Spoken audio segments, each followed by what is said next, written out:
Good morning, students. Today I am going to explain you gastrulation and formation of different germs layer.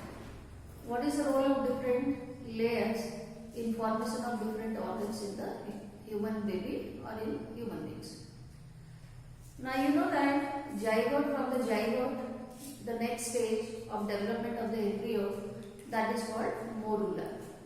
Then from the morula, blastula is developing.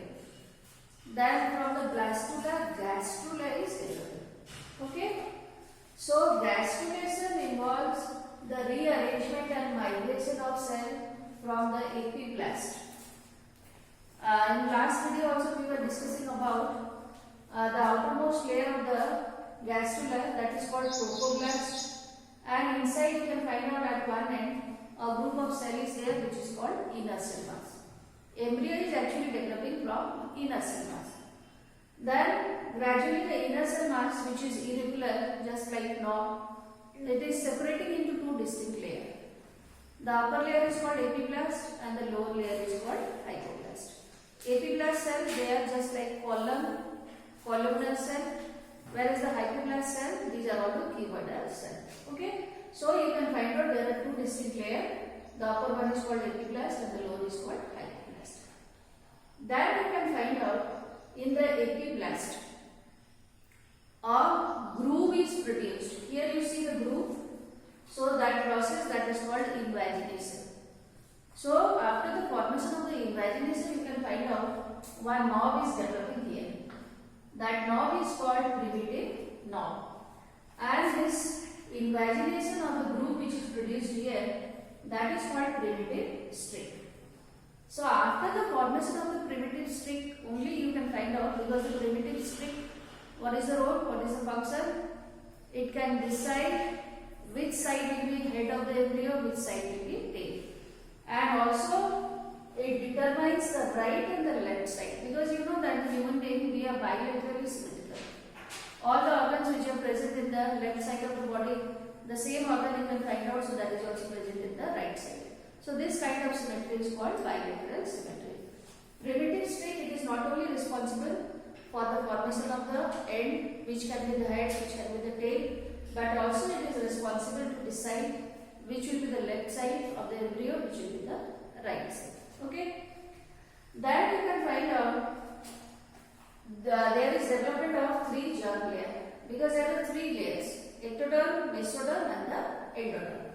Cells of epiblast move below the primitive strip. So here you can find out there is one invagination is there, and these are all the epiblast cells.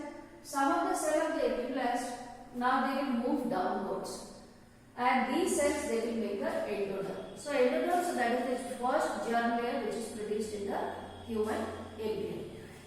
Then you can find out in between the epiblast and the endoderm there are some cells are there, and they will convert into mesoderm.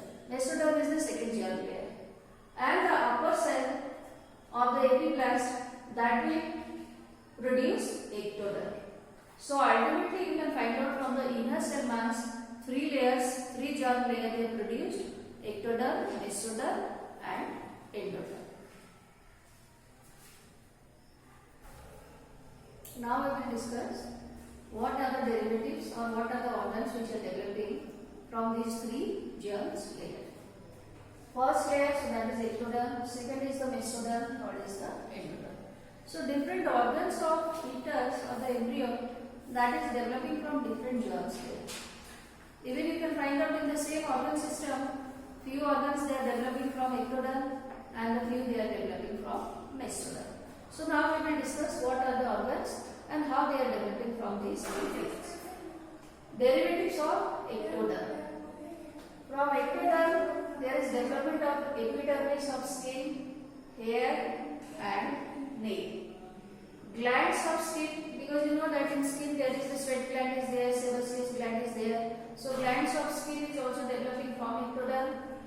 Inside stomach also gastric glands are present. Enamel, that is the outermost layer of the tooth. So all these are developing from ectoderm. Nervous system including all neurons. There are three kinds of neurons: sensory neuron, motor neuron and mixed neuron. So all kinds of the neurons they are developing neuroglia and the Schwann cell which are present in neuron, they are also developing from ectoderm. Then these are all the different parts of the eye. The whole eye is not developing from ectoderm. So what are the different parts which are developing? Cornea, conjunctiva, lens of eye, muscles of iris. So these parts of the eyes are developing from ectoderm. Then external ear is developing. The middle and the internal ear, so that is not developing from ectoderm because the external ear consists of pinna. So pinna is developing from ectoderm. Then pituitary gland, pineal gland and adrenal gland. These three glands they are also developing from ectoderm. Mammary gland is developing. Then labia majora, the labia minora, these are all the external genital ear in female. They are also developing from ectoderm. And terminal part of male urethra. The whole urethra, so that is not developing. Only the tip portion of the urethra that is developing from ectoderm. Now we will discuss what are the different organs which are developing from mesoderm. Muscles except the iris muscles, because I told you muscles of iris is developing from ectoderm. So the remaining muscles which are present in eye, they are developing from mesoderm. Then connective tissue. Connective tissue is the tissue which can connect two different organs. Connective tissue is also developing from mesoderm. Dentine, that is the second layer of tooth, that is also developing from mesoderm. Heart and all the blood vessels are developing. Kidney, ureter and urinary bladder. Because the urethra, the tip part of the urethra is developing from ectoderm. And here you see the kidney, ureter and the urinary bladder, they are developing from mesoderm. Then coelomic epithelium. Coelom is the body cavity. Inside coelom all organs they are present. So the epithelium of the coelom is also developing from mesoderm.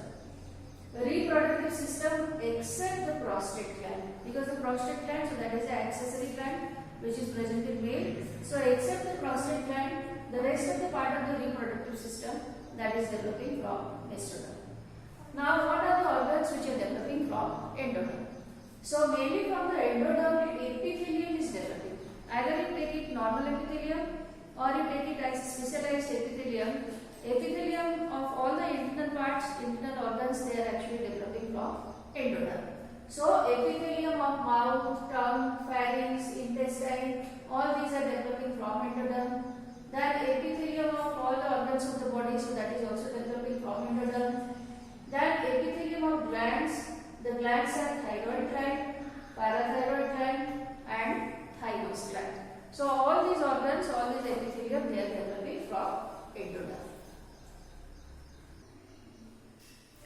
For complete development of human baby, 9 months is required. Okay? And that period, so that period is called gestation period. So what is parturition? Parturition is the expulsion of fully developed fetus from uterus after 9 months. So when the baby is coming out of the uterus, coming out from the mother's body, then that process that is called parturition. And parturition, that is a neuroendocrine mechanism. Because nervous system, so that is also connected, and different hormones which are released, so that is helping in the process of parturition. So we call it as neuroendocrine mechanism. This part is very important. And fetal ejection reflex. When the fetus starts coming out, so which is called the delivery of the baby, so that is also developing from fully developed fetus and placenta. Baby is connected to the wall of the uterus with the help of the placenta. So the signal starts from the neuroendocrine part of the fetus, and also it is starting from the fully developed fetus and the placenta. So what are the roles of different hormones which are released? Because you know that placenta, so that is also an endocrine tissue. It also can release different hormones. And at the same time also pituitary gland, which is called the master gland, so that is also releasing many hormones which are responsible for parturition or expulsion. First hormone oxytocin, released from posterior pituitary gland. Pituitary gland, which is present in brain, this is called master gland. It is divided into two lobes, anterior and the posterior. Hormones released from the anterior and the posterior lobes, they are different. So oxytocin hormone, that is released from the posterior lobe of pituitary gland. And by the release of oxytocin, now uterus starts contracting. because the lower part of the uterus is called cervix. And during pregnancy, the opening of the cervix that is closed with the help of the mucus plug. So before the delivery of the baby, what is happening? By the release of the oxytocin hormone from the pituitary gland, now uterus starts contracting. When uterus will contract, then there will be force on the fetus or on the baby, and this process that is called labor pain. So pain will start, and this is called labor pain. So at the time of the delivery, the head of the baby is downward.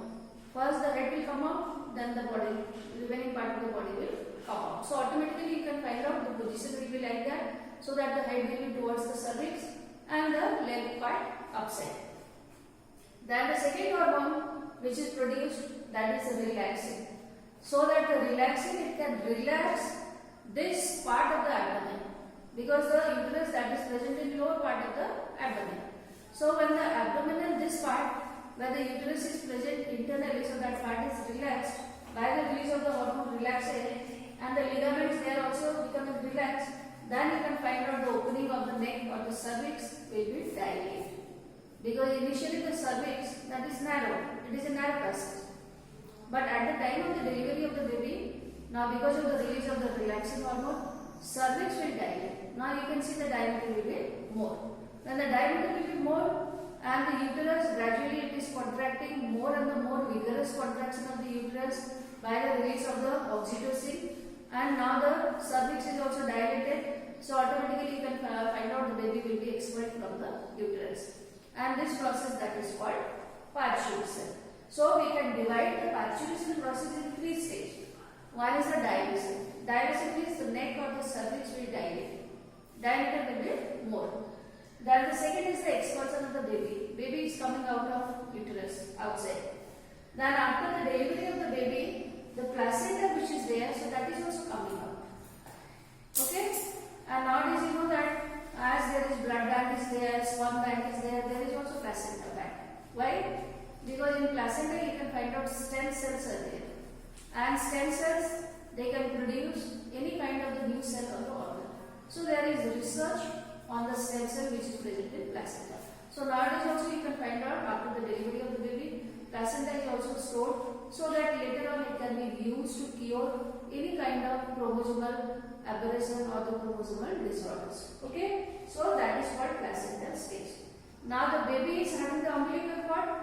You must have seen that one cord is connected to the baby. So that cord is called umbilical cord. And after delivery, the umbilical cord, so that is cut and it is tied with the help of nylon thread. Okay, so this is the way the delivery of the baby is taking place. Now the last part, so that is lactation. Lactation means you know that female are having mammary glands. Mammary glands can produce milk. So lactation is the production of the milk in mammary gland and secretion of milk after the birth of the baby. Because milk is produced only after the delivery of the baby, not before. Okay? And here also you can find out there are different hormones which are responsible. So what are the hormones? At puberty in female, the hormones which are present, they are estrogen and the progesterone. And when the female baby is developing, reaching the stage of puberty, then the mammary gland is already developed. And which hormones are responsible? Estrogen and the progesterone. Then after delivery, prolactin, so this is a hormone. Lactin is associated with milk.